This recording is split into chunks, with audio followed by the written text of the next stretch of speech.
I read an article, and I can remember exactly the article. It was in the September 1987 issue of Cream magazine. Mm-hmm.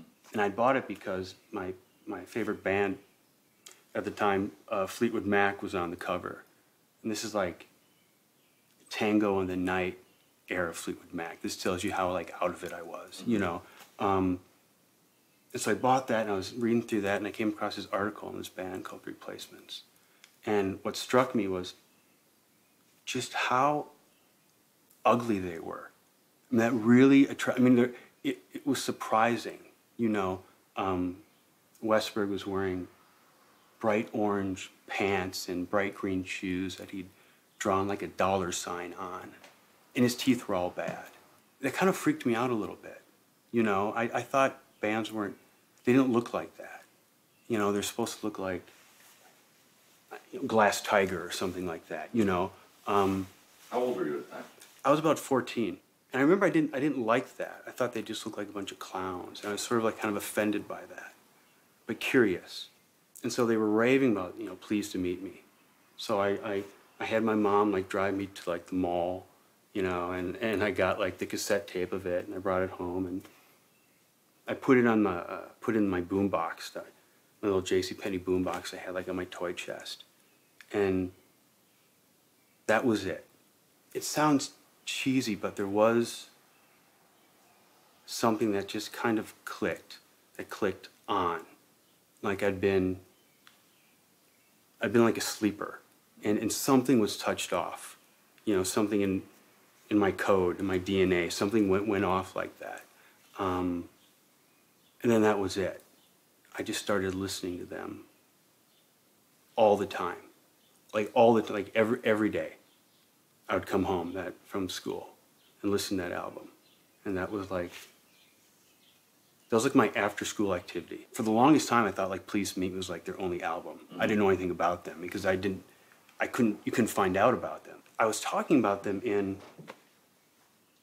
my math class, my geometry class.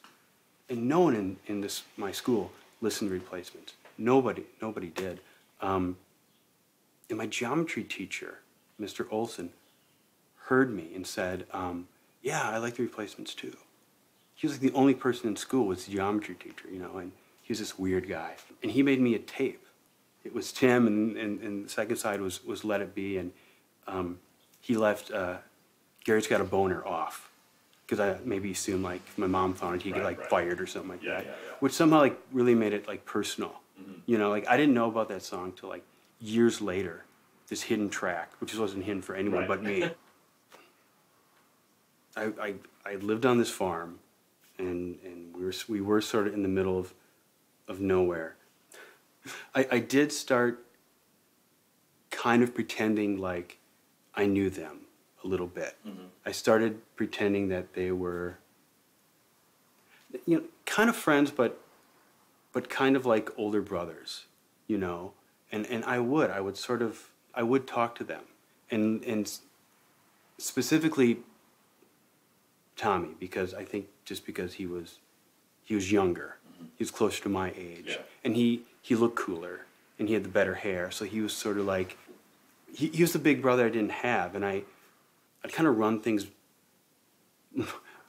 by like the Tommy in my mind, you know. Yeah. Like how would he dress? And what would he say? And how would he approach this girl or something like that? I don't know. He just was sort of with me. I'd kind of walk around the farm. and it's a farm, you know. It's like as far away from the Replacements as you could get, but I could sort of see him there. I knew it wasn't real, but I can honestly say I spent more time with them than anyone else growing up. I spent more time listening to Please Meet Me than talking to any friend I ever had. I was listening to Tim and Let It Be like every day because I would come home from high school and hate myself, but then listen to the music, and it just really spoke to me. So it's kind of helped me become who I am. Mm-hmm. So, yeah. What was it specifically about me It's the lyrics. It's his whole perception of it's okay to not be perfect. It's okay to be the loser, and it's okay to just to be yourself, and it doesn't matter, and who gives a shit. So, you know, it kind of built my personality and my character from there, is just learning to believe in yourself and being okay with who you are. And being imperfect is okay. They absolutely did that. They kind of came in and made me feel less lonely.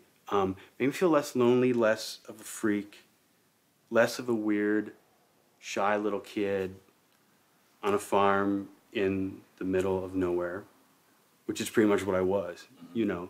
And relating to those feelings and knowing, I guess, not feeling alone, too, that this person knows how this feels, and it's really personal and pretty amazing. It's kind of like, wow, that song's about me, or I know how that feels to be invisible. I always feel my uncoolness all the time. Like, I don't fit in, and part of me wants not to care, but part of me does care. And I think that's when you listen to the songs, and you, like, even when Paul will talk, you know that they get that. You know, it's like, I'm not cool and I don't care, but I do care. Oh, I don't care, screw it. It's like, I think that's what it is for me. I never felt like I fit in.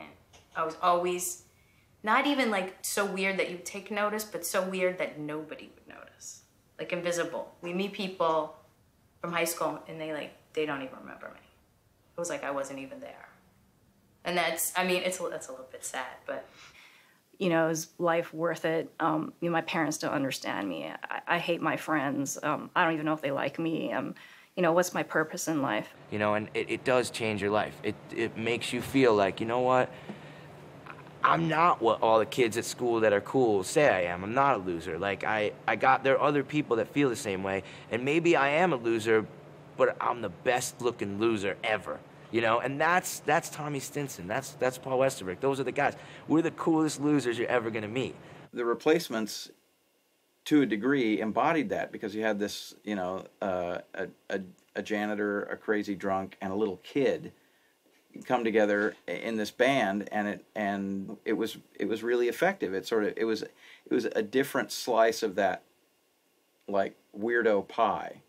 If it had been for them, I don't know. Maybe I would have discovered Morrissey, but the whole like farm Morrissey thing is not going to work. So there's something about them. They were sort of Morrissey for the Midwest. Yeah.